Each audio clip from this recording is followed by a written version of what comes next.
Hello everyone, welcome back to another Friday and another casual champion review. God damn it, Lulu's giving me the sickness. So here we are playing Lulu today.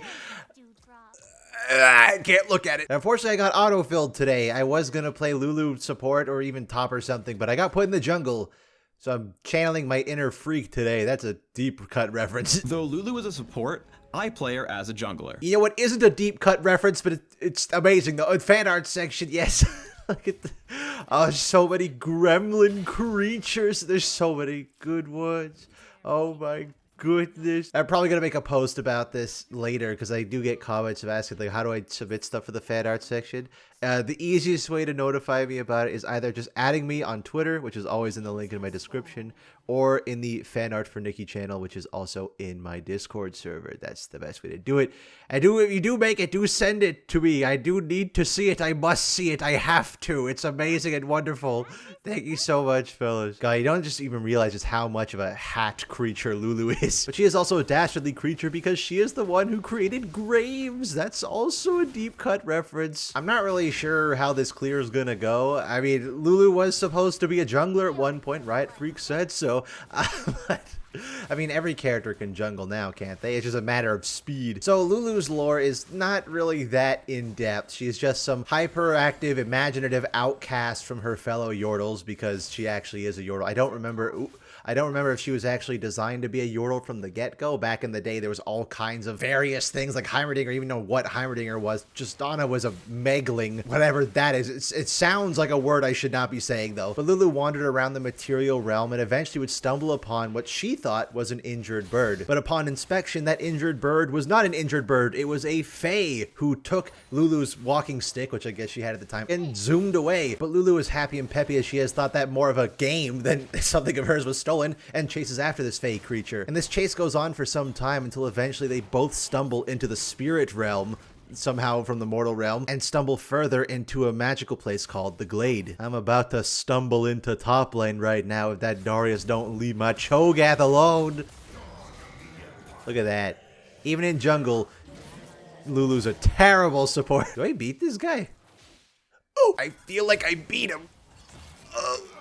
I feel like I beat him. I am an expert. And the Glade is some twisted, essentially spirit realm within the spirit realm. Everything's disjointed and makes no sense. Shapes bend erratically. Gravity doesn't work properly. But Lulu, as crazy as she is, actually ends up loving it. And the Fae, in an act of, I assume, kindness, takes her walking stick and uses the magic of the Glade to morph it into the staff that she has right now, and also revealed that its name was Pix. But Lulu discovered that the Glade is in fact more mysterious and strange than Bandle City, and potentially existed long before it, perhaps even the birthplace of Bandle City. But because of that, no Yordle before Lulu had ever been here before, and that's probably for a good reason, because the magic of the Glade enhanced Lulu's already magical powers into a sort of wild magic. Enhanced by the Glade, she's now able to shapeshift at will, not just herself, but any physical object, weapons, furniture, living beings, so she can turn things into other things or morph certain parts of their physiology. Words, I'm so tired. So she can grow in size, shrink in size, do whatever she wants. Her imagination is her limit, basically. And so, choosing to stay in the Glade, she became best friends with Pix, falling in love with the insanity of this world and its woods, but would eventually stumble back into the physical realm along with Pix. So they're both out there, but they didn't realize just how long they had been in the Glade for, nor did they even remember how to get back in the first place. So I don't think she's ever been back since then, despite the references she has and stuff like Legend of Runeterra. But she still retained a good chunk of that power she gained from the Glade, deciding to whimsically spread her own chaos throughout Runeterra because she's a bit of a prankster. Like, for example, she went to Demacia and freed a group of students from a history class that was very boring to her, leading them out into the meadows, and in order to hide them from their teachers and their parents, turned them into toadstools. And they stayed like that for a very long time. Rock, you are squirrel now. She started going all over the place, turning warriors' weapons into flowers, turning mighty beasts into harmless frogs, and humans who stumble upon her into terrified squirrels. Because it was all just kind of a big game to her. She wants to find her way back to the Glade eventually, but it's just having a good time playing pranks and being a gremlin creature.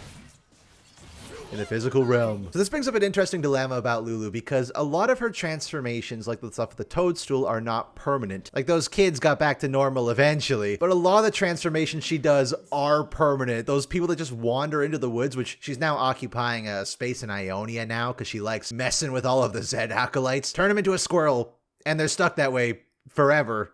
I mean, unless you get to be like the swole squirrel, which at least he has some kind of physical strength, I suppose. But other than that, they're just helpless little creatures stuck that way forever. And she's done that to numerous people. That's what the weird dilemma is, because she's not evil. She's not doing it out of malice. Like, she doesn't turn people into squirrels because she knows it will ruin their life. She just thinks, aha, you're a cute squirrel now. Isn't that funny? Okay, bye. I don't think she can even comprehend the consequences of what she's done to all these people. So she's not driven by malicious. It's just an endless curiosity and this childlike wonder to craft your own imagination and shape the world to her own desires. But in like a fun-loving kind of way. It's just unfortunate that she is that powerful that she does ruin the lives of all these people. Which makes me wonder, like, would she be able to take on the Watchers? Like, could she just go up to one of the Watchers or Vel'Koz or Bel'Veth and go, "You're Frog now. Problem solved."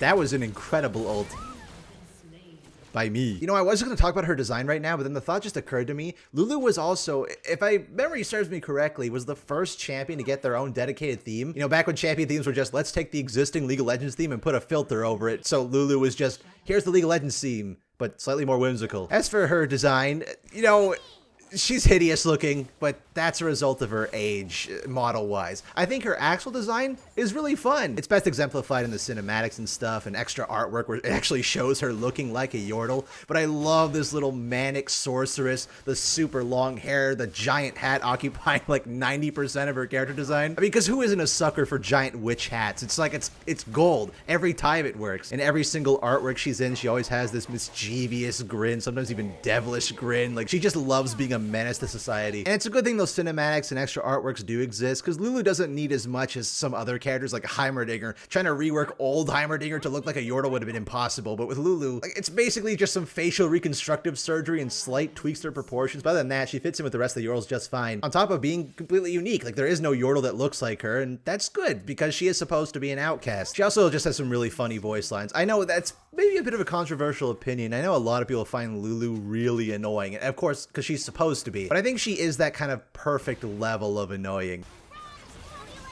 How did you grab me? You were a squirrel! Mr. Fantastic Hands. It's just for me, if I have to compare to champions like Ezreal or Kiana or Zoe, I don't think Lulu's nearly as annoying. And I know she's not technically a child, but she always radiated that energy of just like this childlike wonder, this childlike foolishness, not knowing the consequences of her own actions. So it always rang as more innocent to me. It's like SpongeBob, right? Johnny, you will become frog. Or squirrel, I guess. Why can't I turn people into frogs in this game?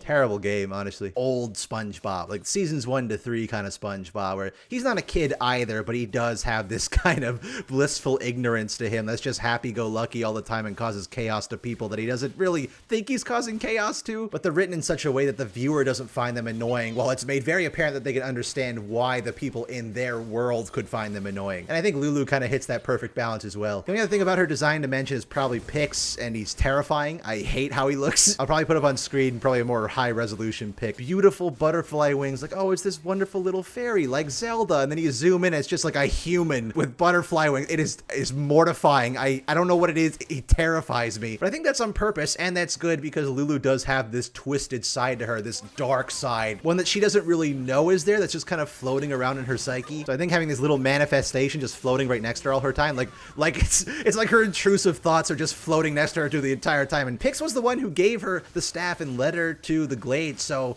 you know, that kind of makes sense. Little devil on her shoulder, I guess, who's telling her, yes, turn them into frogs, ruin their lives. Oh, he doesn't say that. He just say something like, make them have fun forever. The only major problem for Lulu, I think her design is actually quite good. She just has the unfortunate nature of being an old champion. She was released in 2012, like literally a year before they got models in order to start looking actually halfway decent. So unfortunately, Lulu looks kind of hideous, and again, before they figured Yordles out. So I really think all she needs is an ASU, and she's totally fine. Like, I think you could have improved Ari, like maybe give her the Ruin King design or something, or Lee Sin could have used a little bit more, but I think Lulu, I wouldn't really know what to change about her. I think she's great. The key issue with that, of course, is that Lulu did get a visual update, and it's in TFT. Literally a week before I started recording this, Riot announced they were bringing a new TFT TFT Little Legend Chibi to the game, and it was Lulu, which I think might also set a dangerous precedent because we got what? We got Zed, or the new Zed, new Prestige Gwen, Misfortune, and Bunny Misfortune on the first patch. In the second patch, we just got Blitzcrank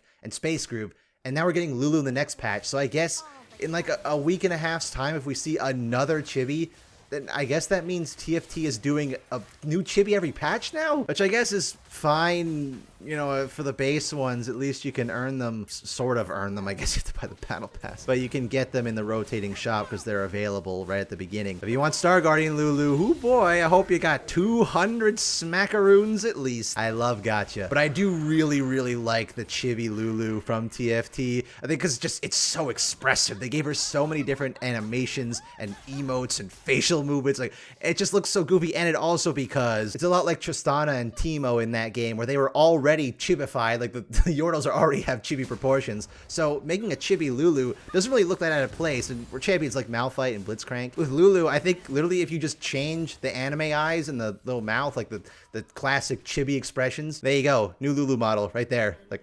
it's pretty much flawless in every other way. It does keep setting the precedent with these chibis, you know, with Malphite and Blitz and now Lulu, and then LOR did all that stuff with Nidalee and Zillion and Master Yi, that like it is becoming scary how many more champions are starting to look infinitely better outside of League of Legends than League of Legends, like the main game they originated from. So I guess we can finally talk about her gameplay, which I'm playing on Hit Lulu, which I know is a thing. I've never played it before, but I haven't really played much Lulu in general. I think you fellas know that I don't really play enchanters too much. If I'm going to play one, I'm going to play Renata or Rakan, one of those, but I never really play support too much, mostly because I don't even play much League of Legends outside of this series anymore. But Lulu is like the pinnacle enchanter, right? I feel like whenever enchanters are meta, Lulu is always meta. She's kind of everything you'd want in an enchanter, right? She's got shields. Oh, she's got saves like that. She's got movement speed and slows and hard crowd control. What else could you want in an enchanter? But she also has that weird side to her, and a lot of people hate her. It's kind of like Janna, where Janna is also frustrating,